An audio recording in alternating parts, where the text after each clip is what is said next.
Hello and welcome to the second half of our second week in objects. So we're going to continue where we left off. We're going to talk some more about uh, classes, user-defined classes, and using them within other user-defined methods. We're going to talk about some class variables and class methods. We're going to talk about something called encapsulation, and that has to do with that word public that we've been putting everywhere in front of our variables. And we're going to talk about how we actually achieve encapsulation. So stop making everything public. Okay, so the first thing we're going to talk about is the encapsulation stuff. We're going to start off by talking about access modifiers. So every variable or method that we've used so far has had a word public on it, right? We've said public static void.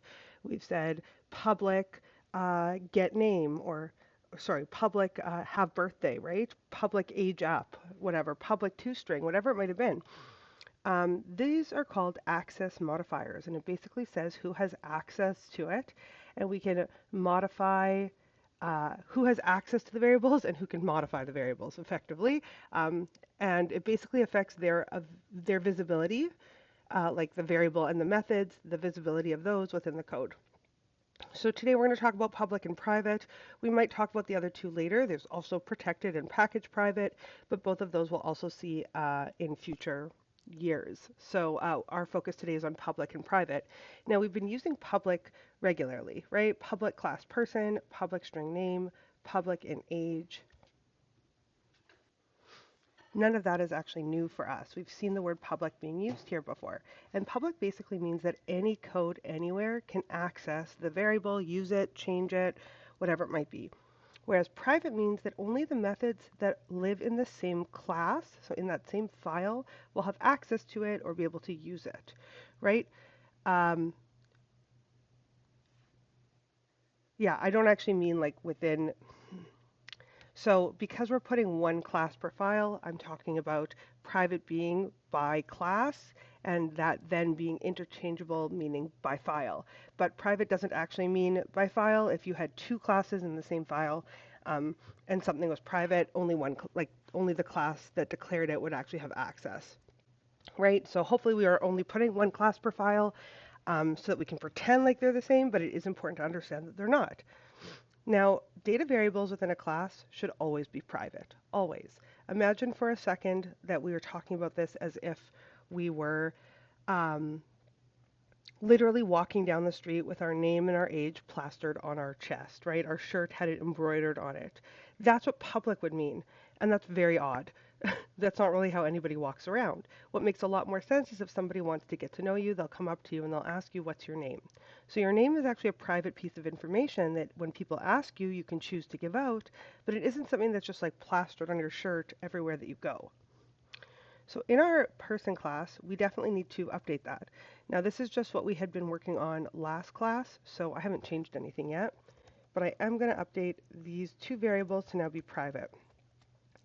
So if we go back over here, something that we were doing before is we were doing something like this.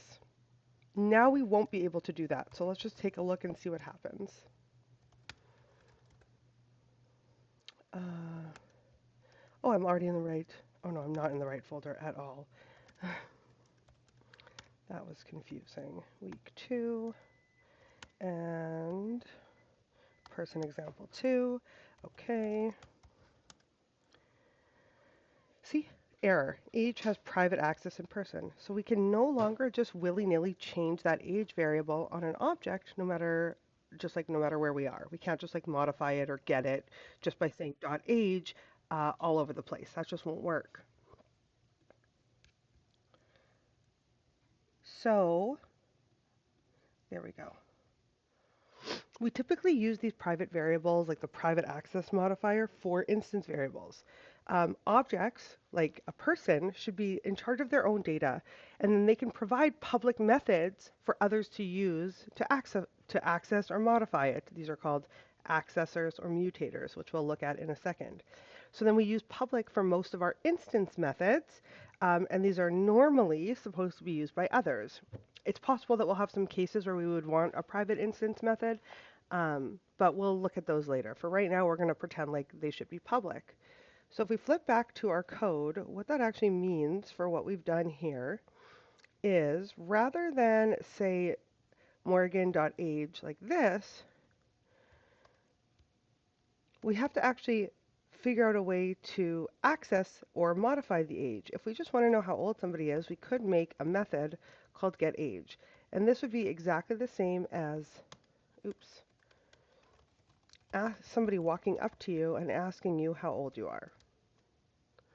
So over here, we can now add a method public int getAge and return the age of the person.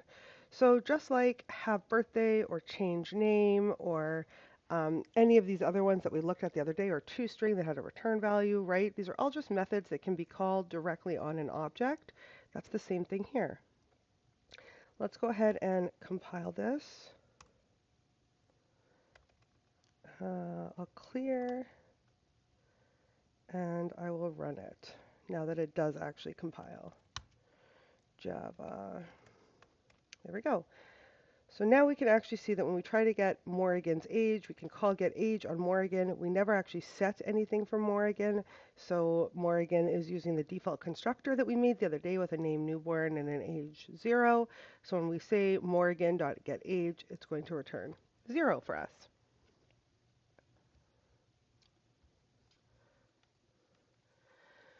So the whole point of using these public and private words is this idea of encapsulation. So encapsulating our data or like covering our data, right? The goal is to protect the internals so that other classes can't misuse our data in ways that were not what we intended.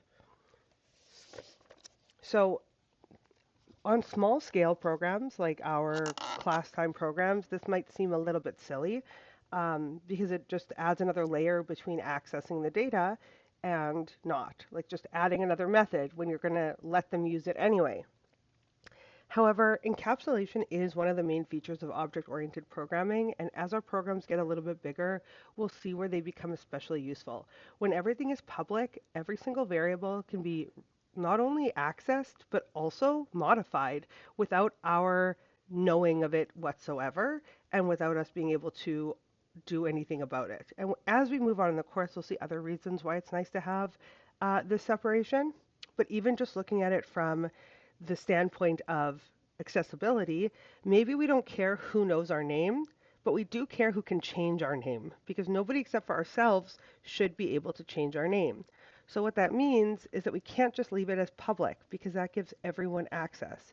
We now need to make it private, and then only make a method that allows for getting it, not changing it. So there's definitely some benefits to using encapsulation right now, and the expectation is, of course, that you will use it going forward, right? So we do want to be able to restrict access to some of our objects fields. We can hide some information. We can hide how that information is being used, how that information is being stored. There's lots of different reasons why we might want to encapsulate our data. So as a result of using encapsulation, all code that can affect an object's member is then local to it. Everything that actually can make a change to the data items is local within the class. You can't just randomly change data from outside without using a method. This also ensures that code is more reliable, it makes it way easier to debug, and it's a lot easier to update and maintain so that if we have to make changes to something, we're often only having to change it in one place instead of in a lot of places. And by the end of today's lecture, we will actually see that happening and why and how that happens. So what we've done is we've made our instance variables private, and we already made an accessor get name. So we've actually already done this part right here. And then here would be the mutator, which we hadn't yet made. We made one called change name the other day, just because we were talking about changing names. But a true mutator would have, in Java anyway, would say public, void, and then it would be called set, and then whatever your variable name is. So set name and get name are your getters and setters, or your accessors and mutators. Okay, so what do we do if we want to access the private properties outside of the class? We change the access modifier. Nope, that's not what we do. Don't, that's so silly. So my meme is not telling you what you should do. It's actually a joke if you didn't catch it. You should definitely not be changing those access modifiers. We want these to be private, and then we want to make methods that allow us to restrict the flow of who has access to what. So again, imagine for a second that here's another sort of example as to why we might not want to just make everything public. So suppose we did have public string name, which would be like literally embroidering the word name across your chest. And let's say you have, you know, people objects in the U of M student record system, and because it's public, we've been accessing the public data member.name everywhere. .name is used 6,328 times in different places in our code. Only now, for some reason, rather than it being a .name variable, being a string, we need to change it to be a char array. You now have to change your code in 6,328 different places to make it work. If we had used a method instead, we would just change the implementation of the method so that even though it was stored as a character array, we could still return it as a string and not affect the rest of our code. Right? So that gives us a reasonably good reason to understand, a reasonably good reason to see why we might want to do that. Right? So maintainability here is actually key, and it's definitely something that we can see being a reason why we want to use it right now. So let's actually just look at that example for 1 second in code. So we don't have a get name variable or method yet. Let's make one. Public string get name, and this will just return the name variable. So now if we want, we can actually, let's first change Morrigan's name. Hold on. Get name to not be newborn anymore. Morrigan dot change name is what we had actually called the method from the other day. So it's not like a true setter, but that's okay. We run this. Now we can see Morrigan's name is there. Okay, I'm just going to actually do this. That's all from the other day. Oops. Okay. So let's imagine for a second now, if rather than using get name, this was just calling on name like this because name was public. But then name became a character array. Well, what we would have to do is we would have to write a for loop here to print out each character of the name properly. Right? That's crazy talk, especially if this is happening in 6,000 places. We'd have to make that for loop in 6,000 places. Now, something that methods give us, besides being able to sort of watch that, watch the like data visibility, is also it gives us this idea of hiding away the implementation of something. So if for some reason string name did indeed change to a character array, right? Things could change. This wouldn't necessarily have to change. We could inside here make a variable. This dot name is equal to a new character array of name.length. And then we could go through every single element in the string that's coming in. And we could store it in our name array. Equal to name.char at I. So from the outside, we're still handling everything as strings, but for some reason we needed to change it internally to use a character array. That's fine. It doesn't actually affect any of the outside code. It only affects internally. Now here we have string get name. This of course will no longer work properly, but that's okay. We can just make a new variable. And for each character in our name array, we can just make it into a string by pushing each character on and then returning it. And again, now getName hasn't actually had to change at all. GetName still thinks it's getting back a string. All we did was create the string internally, hiding away the fact that it isn't necessarily a string. Now, in order for this code to run, I'm just going to comment out a few things here. Just because I'm not changing everything to a character array, just for this one example. Oh, whoops. this should be new character array of n. This is slightly more annoying. New, oops, born. Did it. There. Those might be the wrong brackets, actually. Oh no, that's fine. Change name. The string comes in. Right? We have this string coming in to change the name. And we actually can do the exact same thing that we did before. Instead of this.name is equal to name, we can just say this.name is equal to this name's length, and then we can move every single character over, and now we'll have changed the name successfully. So there we go. We're still getting more again. From the outside, the functionality didn't change, even though from the inside, we changed a lot of how it was implemented. We went from a string to a character array. So it's pretty cool that we can do something like that by using some data encapsulation. So we've used a couple of words here that I haven't fully defined. I've defined some of them as we've gone, but this is a really nice reminder of some of these words because they're going to come up a lot, and it's really important we understand the difference between them. So the first word here is declaration, and this is when we tell Java that we need a variable. We need a box to store a piece of data. It isn't us putting the data into the box. It isn't us saying what the data is going to be. All we're doing is saying, hey, I need a box that can fit a number. Hey, I need a box that can fit a string. Hey, I need a box that can fit an array. The declaration of a variable is completely separate of its value. Now, often we do it in the same line as our creation or instantiation, but it's important to understand that everything to the left of an equal sign is a declaration, while everything to the right of it is the creation or instantiation or updating of a variable. So this is when we give that declared variable a value, right? We're actually creating a value and putting it into our declared variable. When we're using a new keyword, typically that's referred to as instantiation. So when we make a new person or a new int array. Now, in a previous video, I talked a lot about the runtime memory or the runtime stack, and I drew a beautiful picture of it where I talked about how this is just a special segment of computer memory that our program uses to actually execute our program and how exactly that works. And then on the other side, there's another type of memory that's allocated for our program, the heap memory, and this is a special segment of computer memory that our program has access to when it needs some extra memory for some things like objects.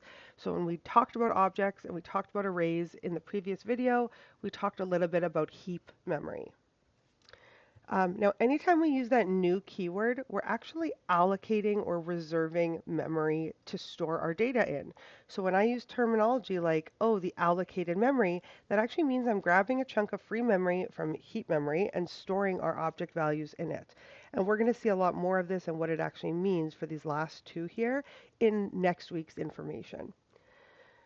Now, the last terminology here, the last term is the freeing or release of memory, and this is what happens when we're done using memory. So if we used a piece of memory in our code to store some information, once we don't need it anymore, thanks to things like scope, Java can figure out we're not using it anymore, and we just let go of it. We free it up, we release the memory back into the heap, back into that magical cloud, and then it can be used by another part of the program. You can think a little bit of it like clearing the contents of a column or a row in Excel, where you still have the row there, there's just nothing in it anymore. We're done using it, it's free to be used by a different piece of information. Okay, the last major term here that I'm going to talk about is mutability. Mutability is this idea that an object has a value or contents that can be changed after the object is constructed. So if an object has contents and they can be changed after the object is constructed, then it is mutable. And the opposite is immutable. Now, I talked a little bit about this in the last video to say that objects like arrays or even our current object are mutable, which means we don't need new memory every single time we change a piece of information in it. Since these things have like an array or a person has a collection of information in it, there's a good chance that it's going to be able to change one piece of information without changing everything. And because of that, that's kind of a definition of what makes it mutable. So arrays are also mutable objects because their contents can be modified after we create them. Now, other things like primitives, like ints and booleans, those are immutable because they're only really storing one piece of information. So what Java actually does is when you reassign a variable, it lets go of the old memory and then allocates brand new memory for your new value. So those are immutable. They don't keep the same piece of memory on reserve. They grab new memory. But objects, arrays, these collections of data points, this is mutable. This data will actually keep that same memory allocation and just swap out the segments of information that you're trying to use. So this basically means that we can change those values without using the new keyword again, right? I said the new keyword means allocation of memory. We don't have to copy over all the information to a new object with an updated value. You don't have to do a deep copy every single time that you change something in an array because everything is sharing the same value. We're able to just change one piece of information. Objects that are immutable, like booleans and like ints, and what we will shortly see also, although we did talk about it in the last video, strings, those are immutable and they're remade each time that the value changes. So that means that whatever memory that object took up gets freed and then reallocated or re-reserved a brand new chunk of memory. That would be like every single time I bought something new, I would move to a new house, right? That doesn't make any sense. That's a lot of stuff to have to move to a new house every single time. So objects are mutable. Rather than moving to a new house each time, I get to keep my same address and just swap out the one piece of information that I need or add something new or sweep away a broken vase or whatever it might be. Whereas something that's a much smaller piece of information, say the vase itself, something small within my home, something small that I take with me to school, whatever it might be, that's small enough that I'm carrying it around with me. And so if I go to get a new one, I just put the old one down somewhere, let go of it, and get my new one. You can really start to think about it a bit more like that, like how big something might be. A collection of data is, of course, going to be a lot bigger than an individual value. So when a mutable object is passed into a method, the method can change the contents of that object, and the change will be permanent. And that's because when we pass something into a method that is a collection of information, like an object or an array, we're actually just passing in the address. So we're actually just saying where you can go find that information. So the object is changed even after the method ends because the change happened over in heap memory as opposed to in our runtime stack. So our whole program has access to the heap memory all the time. So a change that happens there is going to be seen everywhere. Here's a great little example where I have just a main pseudocode, and we're going to create some kind of array with the values 1, 2, 3 in it, and I have my heap memory over there. And then we pass in the array into change it. Now this method change it takes in an array and it looks like it's taking in an array, right? But we have to remember that array variables store the address, not the actual collection of data. So it tells us where to go find the data. So what this actually means then is that when we go ahead and run change it and change it goes into A at spot 0 and changes it to a -1, it's following that address, going over to where that address is in heap memory and changing it to -1. So then even after this method ends, even after we leave this method and there's no sort of remaining parts to it on our runtime stack, the change that was made will propagate through to the main method. We can still see that change. So something I had said early on was what happens in method stays in method, a primitive life lesson. We had a video in the first week all about scope.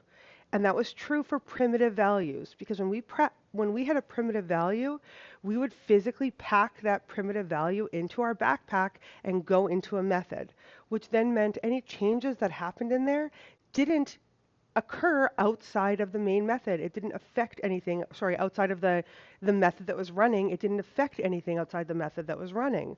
And that's because when we are inside a method with a primitive value, we're physically bringing that value along with us. We're physically taking that value with us into a place, and if something happens to it, it's just the value itself. It's not the original item. We're passing by value. But with an array, we're only passing around that memory address. We're saying, if you want to know what's in here, go follow this address. I'm storing it somewhere else because it's just too big to carry around. But what that means then is that any changes that occur at that address, and that address is still available back up in main. And so it affects main the exact same changes that you make in a method will affect the original variable back up in main. Now this is for mutable objects, right? We have pass by reference, which happens for mutable objects. But we also have immutable objects, as I just mentioned on a previous slide. So immutable objects are objects whose contents will not be changed after the object is constructed. So that means anytime a change happens to an immutable object, we're actually getting new memory. Old memory is gone, we're not using it anymore. New memory is what we're using. So this basically means that we have no setters. It's not possible to reset an immutable object. We can't set any piece of data in an immutable object. If we try to, it just will, if we can't, we have to effectively use the new keyword to do this with immutable objects. Now, primitive values like ints and booleans are immutable, and we never use the new keyword. And that is for a special reason we'll learn about later, but you can imagine it as if it's using the new keyword under the Java hood. Same with strings. Strings are actually immutable objects. We don't typically write string x equals a new string, although you could, you don't typically, but that's just because it happens implicitly under the Java hood. So immutable objects are almost always preferred when we can use them, because their contents are always going to be predictable. It means if somebody else comes in to modify your code, if everything was an immutable object, we wouldn't have to worry about them messing around with stuff that we are using. Unfortunately, that's not always possible. Sometimes things are mutable, and we have to work with that. Now, that being said, this means that if we don't have to write a setter method, we shouldn't. So, if we flip back to our previous example, let me just flip over here to our previous example of code. Here's our person class. We have our private age. Let's talk about the age one here. It's okay to say get age. That makes sense, right? Somebody asks you how old you are, that totally makes sense. We really want to try and think about this in terms of the real world. However, if we look at a set age, that really doesn't make any sense. Somebody shouldn't be able to just change our age. That should be immutable. If they want a totally different age, it should be a totally different object. You can't just come in and change my age. If you wanted to make another teacher with a different age, you should come in and make a brand new object, use the new keyword, make teacher2, and change the age. You can't just go around messing with mine. Now, of course, we can change the age in a specific way, such as have birthday, but that isn't a setter. We aren't just allowing somebody to come in and modify it however they want. This is a really controlled way to modify a variable. When you're working on your assignments, you should think about this exactly the same. Do I need to have a getter? Do I need to have a setter? What do you actually need? There is an acronym, and it's called YAGNI. You ain't gonna need it. YAGNI. Only program it if you actually find that you're going to need it. Okay, let's flip back and continue. So primitives and immutables are passed by value, right? So this means that when the method ends, the change disappears along with it. And we're going to talk a lot more about what that means next week when we talk about garbage collection in Java. So this basically comes down to where and how values are being stored for immutable objects versus mutable objects.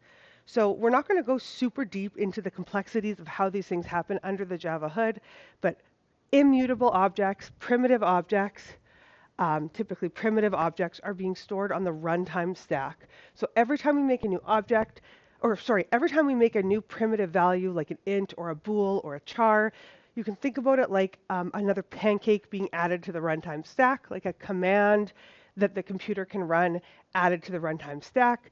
And then when we're done using it, the computer will eat that whole pancake and throw it out. And we'll talk more about what that looks like later, that whole clean up and disappear later. So of course, like I said, strings do have this weird little exception where strings are a capital S, so we know that it's an object.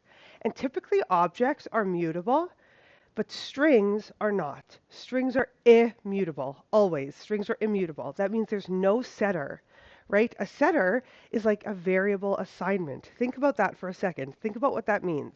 That means if we have a variable string x equals, or string1 equals hello, we're actually storing the memory address to hello in string1. And then when we say string1 equals string2 plus hello, we're not just tacking on the word world onto our original string. We're actually getting a brand new string somewhere else in memory.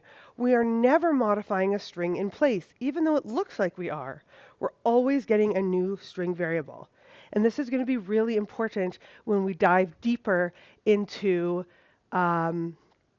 deep versus shallow copies of objects, because we're going to see next week exactly what how a string being immutable can be quite helpful for us. It gets kind of crazy. But for right now, we're gonna leave that idea of mutability and just sort of, I guess, take away from it the understanding of how things will be affected when you pass them into methods. And we're going to do more shallow and deep copy stuff next week to see more of those intricacies.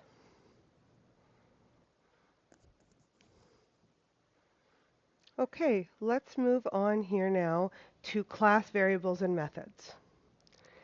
So up until now, we've been talking about adding variables and methods to classes that would affect the instance objects. So it would affect instance data. When we made our person object, we could affect an individual person's age, right? Morrigan's age, Lamia's age. Well, now you can create variables and methods which do not refer to any one specific instance of an object, but will rather belong to the class as a whole. And then all the different people objects, person objects, can access it. So these are what we call class variables and class methods, as opposed to instance variables or instance methods. And when we create class variables or class methods, we use the static keyword. So back at the beginning of the term, it wasn't even that long ago, we started off with making our public static void main string arguments, right? We made our method header for our main, and I said, oh, don't worry about what static means. We're going to deal with it later. And then we started talking about compiling Java programs and multiple Java files and how we would, compile our code in multiple files, and then we would run the file that had the main method in it. So whichever class had the main method in it, that was the file we wanted to run. Because the main method is a class level method that would actually be the method that we want to execute our program through. And part of how Java, not entirely, but part of how Java recognizes it as the main class method is because of that static keyword. So let's just take a little look at an example here, and I'll actually do it in code first. It's a lot nicer to code it up and just to have the other as an example. So let's look here at our person class. Private static int population. Oops. Initialize value. Oops. Initialize assigned value here. Okay, so I'm going to make a new variable. It's a class level variable. I know it's a class level variable because I have the word static attached to it. And you'll notice that I gave it an initial value at the class level. We can't give it an initial value within a constructor, because if we put it within a constructor, unfortunately, every time a new person gets made, that will get reset. This is class level. So this has to be created and made like its initial variable value at the class level. So I've gone ahead and I've done that. I've set it to be 0. And now every single time that we make a new person, I'm going to want to increase the population of people in my program. So whether they're born or made or whatever we want to call it, we're going to go ahead and increase that population variable. So now every single time the new person default constructor gets called or this new person constructor gets called, we're going to increase that population variable so we can know how many people there are in our program, how many we've created. So then we're going to create a way to actually check what's inside this variable. We're going to make a method that allows us to get the population. I think in my slides, I made the method called census, which is fine. It can be census, it can be get population, it can be whatever makes sense. So we'll say public static, because this is for the whole class, not an instance, int census. And then we can return our population variable right through here. Now, a pretty common error that people end up getting here is that they forget to put the static keyword here, or they forget to put the static keyword here, and then they end up trying to compile it, and they get the error that says something like static member referenced in non-static context, something like that. And that usually means you're mixing and matching statics incorrectly. And more often than not, what I see students do is just try adding or removing the static keyword in 100 different places, and then they never figure it out, and then they just submit it without fully understanding the assignment at hand. So make sure you take some time to actually create a proper static class level variable and an actual proper static method, class method. And we'll have some practice at the end of this as well with those. Okay, so we've gone ahead and we've done that. Let's look at how we actually run it. So over here, we've made two people. We made Morrigan and we've made Lamia. Now it's really important that we can actually go in and check. I'm just going to use the same file and see how many people have been created. Int num people. Now, how do we actually call on the census method? If we do this, it won't work because Morrigan is an instance of the class and census is a class method. So they don't mix and match properly. We also can't do it on Lamia for the exact same reason. We don't want to know about one of the two objects that exist. We want to know about the class as a whole. So we actually do use the class name dot method name. And this is how we call on class level methods. And if we had a class level variable that was public, we would do it the same way. Let's just add one just to test it out. Typically, if you're going to have a class level public variable, it's just because it's like a constant of some kind. So let's say public static final int to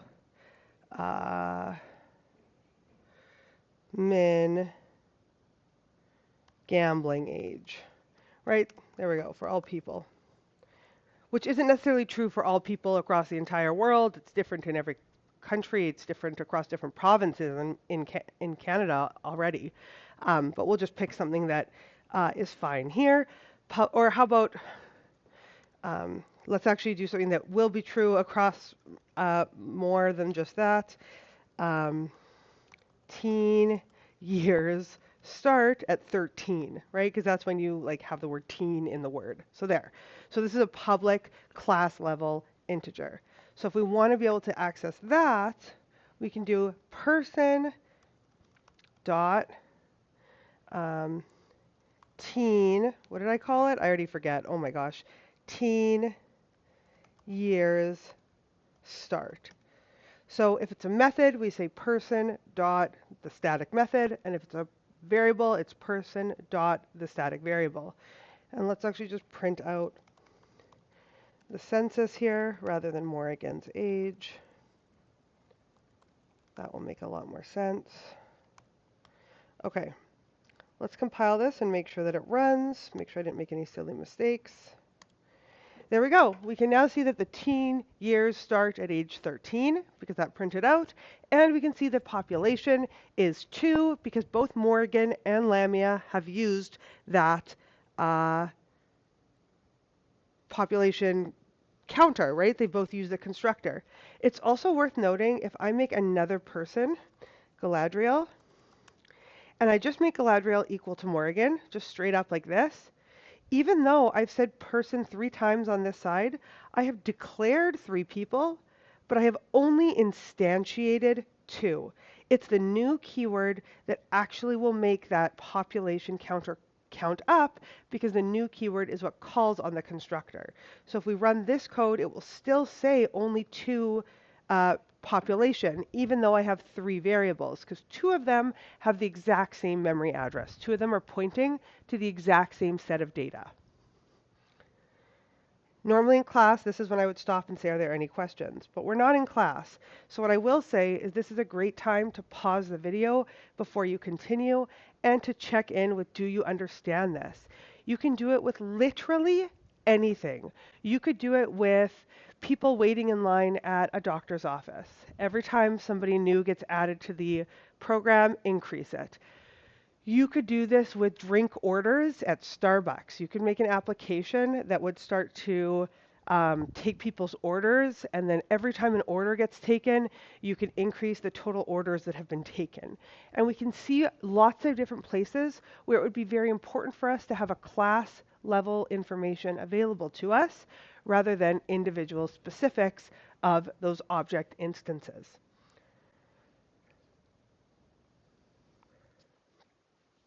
Okay, so let's just take a look at what it looks like in memory. Hopefully you did pause to give it a shot.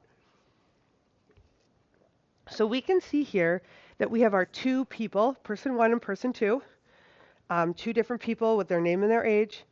And then we also have elsewhere in heap memory access to our static class population variable and our static census person method, right? So we have access to those, but they're not actually tied to either of P1 or P2, right? Because they're not tied to an instance variable.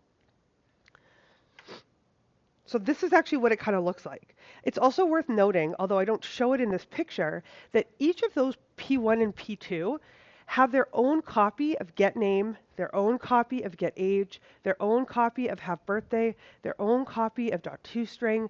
Every single one of them have their own copy of every instance method and instance variable, which is why we have to have something separate for the class level things, because we don't want a lot of different copies of population. We want everybody to access the exact same population. So it's a totally different segmented piece of memory. Okay, so I did show how to make a final variable already. You just add the word final. Static and final can be, I don't know if it matters which one comes first. Like you might be able to say public final static Boolean or public static final Boolean. I don't really care if they both work as long as whatever you pick you're consistent. It's totally fine. But we did already look at that. Okay, so a quick reminder here of what we just saw. When we're calling our instance or non-static methods, we have our instance of a class. We have our object, and we say object.method, and we're going to get that object's method, that copy of that method. And then at the class level, we have class static methods. Here we're going to say the class name dot method. And this also shows us really nicely why our naming conventions matter.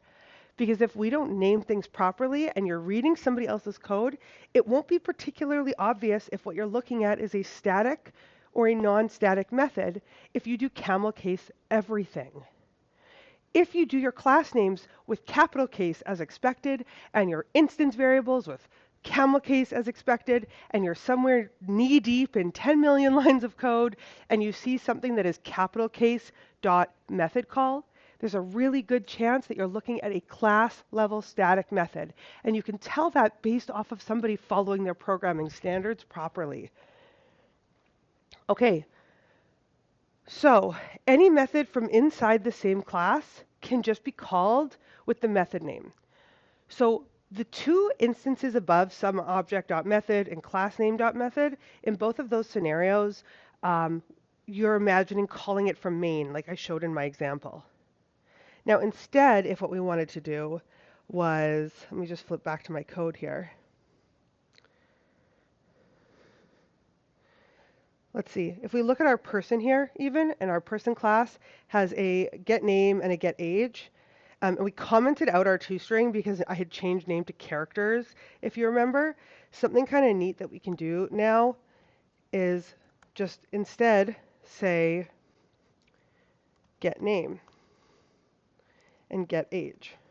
So rather than directly referencing the name and age variables there, I'm going to use the methods that I made, get name and get age. Now these are instance methods. However, because I'm inside the person class, I can just reference them like this, get name, get age. Just like I could also add to this a total population, whoops, like this, \n, I don't know. And then I could just say census right here. So I don't actually have to put the class like person.census if I'm inside the person class. If I'm actually inside the class where those methods, instance, static, or otherwise, are defined, you don't have to reference it through an object or the class name. You can just say the method name. That's what that slide was saying. So let's just take a quick look at that. Oops, I forgot to recompile it. There we go. See? Oh, I bet I'm not even running it actually, because I'm super smart. Let's rerun this on Galadriel, since we just added Galadriel. Is that how you spell Galadriel? No, there we go. See? So total population is 2. Galadriel's name is newborn and age, because that's what Morrigan's was. Those two are exactly the same. We can go ahead and see here that the name, get age, printed appropriately, and the total population also printed out being 2, even though we didn't reference it with the class. We're inside the method, inside the person class, so it was no trouble at all. Okay. So here's just another example of that. It's exactly the code that I wrote, but just in case anybody is skipping over all this, there's another example here with Hermione and Harry from Harry Potter. So we've actually seen class level information before, and I just want us to draw some attention to this because we've used System.out.println now for 2 weeks, and at a minimum, probably more. And system, capital S, is a class, and you can Google it. Google Java system class, and you will find it.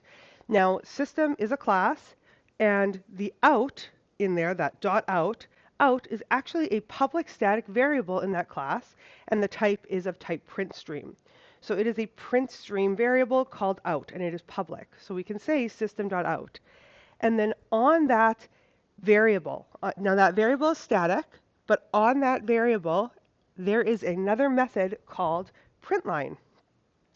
Println is a public instance method in the print stream class because out is an instance of that class, even though it's a static variable in the system level.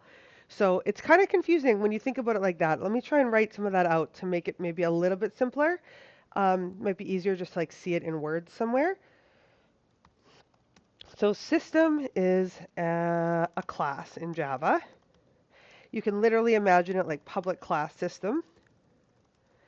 And then there'd be stuff in here. And one of the things that are in here is a public static print stream out equals new print stream.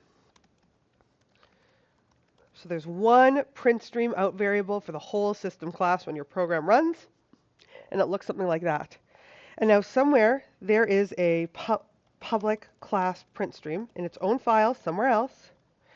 And inside there, there's lots of different pieces of information, one of them being public void println, taking in a string. Doesn't actually take in a string, but it's fine. There we go. So now we can actually see what happens when we say, let me move this out of the way. When we are in our main, and we say something like system.out.println, whatever, well, this portion of it is a class level variable, the out variable for system, and then this part of it is the instance method for the print stream objects, because out is an object, it's an instance of the print stream class. I think that makes sense. I hope it made sense to you too, because I feel like that sort of did. So that's one that we've seen a lot of. There are others like math.square-root or math.pow. Capital M tells us it is a class, and those round brackets tell us that they're methods. So these are class methods. There's math.pi. I think there's math.infinity maybe. Those ones don't have round brackets, but they do start with a capital letter. So these are class variables, right? Math.pi is a class static final in the math class. And of course, main, we've talked about before. Main is our public static void method in our own classes that run all of our code through. Okay, we're going to talk a little bit about comparing objects now and how this works before we wrap up. So let's flip back to our code for just a moment in time.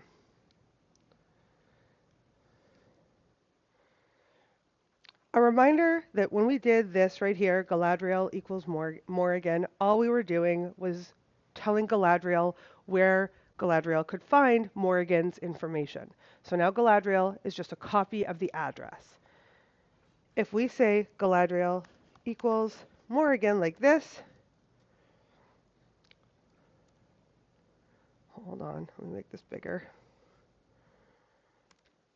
We're going to get true because they are literally both, if they were both to go for a walk to the address where the data was stored, they would see each other and high five, right? Because it's the exact same address.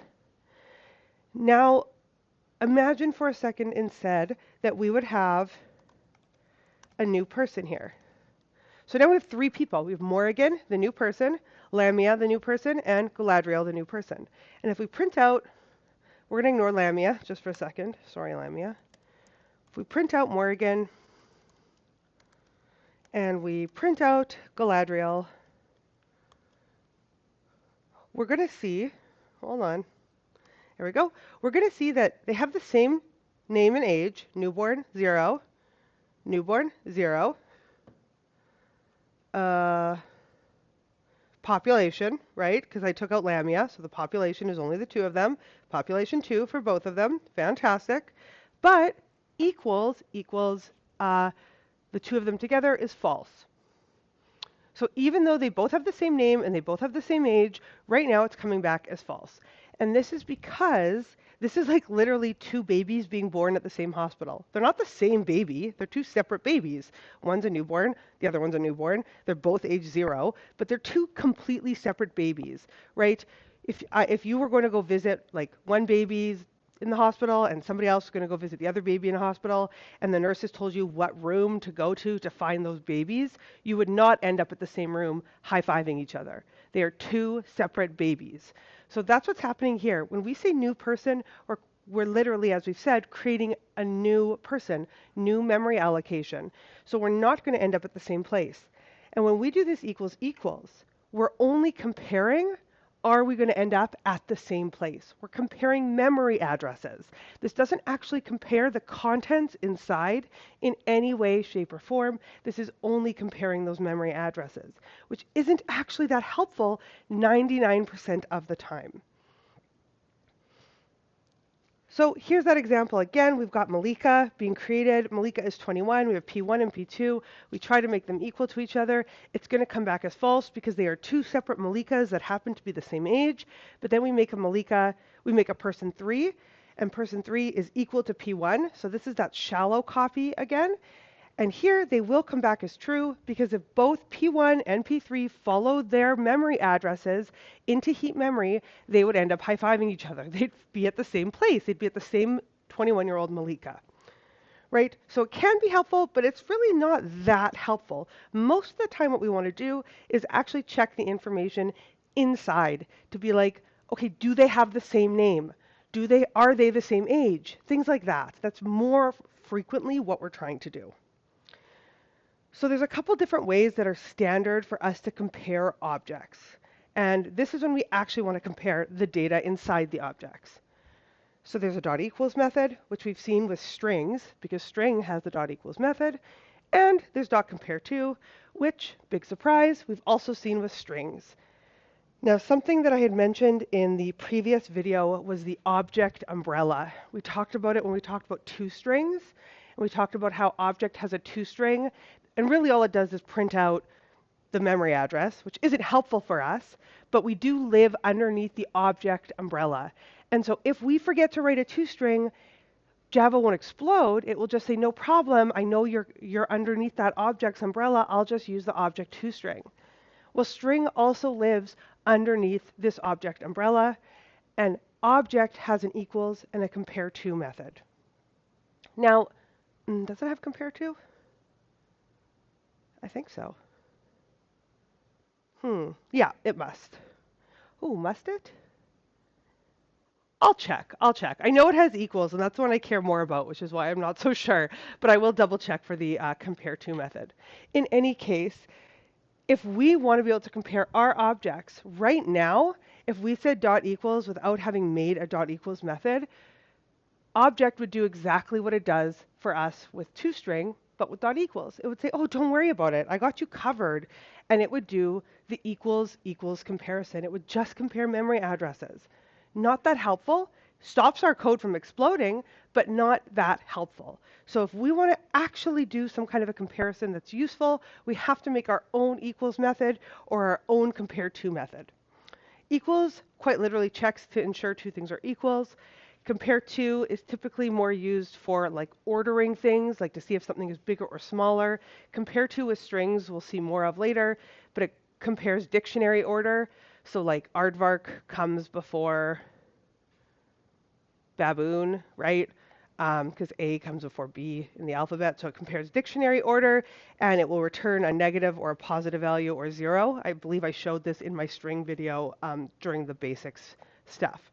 So we know that that's true for strings, and for strings equal and string compare to. However, when it comes to our individual classes, we need to make our own. So let's go look at making an equals method, because that actually sort of makes sense for our person example. So here in person, we'll say public Boolean equals, and we'll take in a person we want to compare with. Now notice that there's no static. That is because this is not a class method, this is an instance method. We would call this on a person. We would say Morrigan dot equals Lamia, Galadriel dot equals Lamia. We're not calling it on the class name. And we get to define what we want to consider two people, in this case, right, two objects to be equal. If they have both the same name and age, they are equal. Now we know in real life, two people could have the same name and same age and them not be the same person, of course, right? That's why we have unique identifiers like our social insurance number. Perhaps we use our birthday, who our parents are. Hopefully our parents did not name twins with the exact same name, right? There are other ways that we tell in the real world if we are talking to, like, to verify who we are dealing with. But for the purposes of this assignment, for this lab here, whatever you want to call this, for this sample code, we're going to say that we're equal if the name and age are the same. I'm going to do this in 3 steps. I'm going to, check the name, check the age, and then if name is name same and age same, then same, then they're equal. So checking the name, well, we know how to check the names because the names are strings. Actually, darn it, the names are no longer strings. We made them into character arrays. So that will take a little bit more work, but I'm going to leave it and we're going to do it. So the first thing we'll do is check that the names are the same. Check name same equals true. Now when we're doing any kind of like verification, it's always innocent until proven guilty. So we'll start off as true, or it's almost always innocent until proven guilty, as long as you're setting up your Booleans properly. So we'll start off with the name being like saying, yeah, they're the same. And then if we find a discrepancy, then we'll flip it to false. So for int I is equal to 0, I is less than name.length. Is that what we called it? Name.length. This one, name.length, I++. And then we can just do our comparison now. We have to get the name that's coming in. Oh, complicated this, but that's okay. p dot get name. So we're going to get the name of the person that's coming in.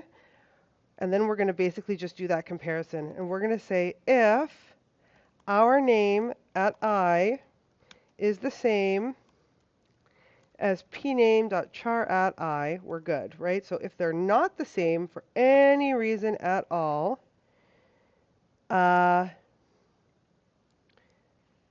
name same is going to be false. The last thing we're going to want to make sure that we check here is that the lengths of the names are the same, because if the lengths aren't the same, we could end up with an error depending on the scenario. So if name.length does not equal pname.length, so if those aren't the same, then the names definitely can't be the same. Else, then if they are the same, we can do this whole check here to make sure that everything else comes out correctly. Okay, then we can check our age. That was very long-winded, but that's fine. Age same, we're going to start off by saying, yep, their ages are the same, and then we'll just check them. If the age is not the same as p.getAge, if they're not the same, we can just say, oh, your ages are not the same. And then at the very end, oops, we can do that final check that I was mentioning. If they're both the same, then they're equals. So we're going to return pname and, name same and age same. If both of those are true, then it's the same person. If either of them are false, then it's not the same. And if both are false, of course, it's also not the same. So my equals method got a little bit long-winded because of the array, but that's okay. It worked out in the end. Anyway, so now instead of saying equals equals, I can instead say this equals method just like this. And let's run that code. Oh, what did I do here? Oh, I didn't put the right kinds of brackets. Sorry about that. Try that again. Okay. And then when we run it, we'll see true. They do come back as exactly the same as the same, because they both are newborn and they are both age. Imagine for a second that Galadriel has a birthday. Is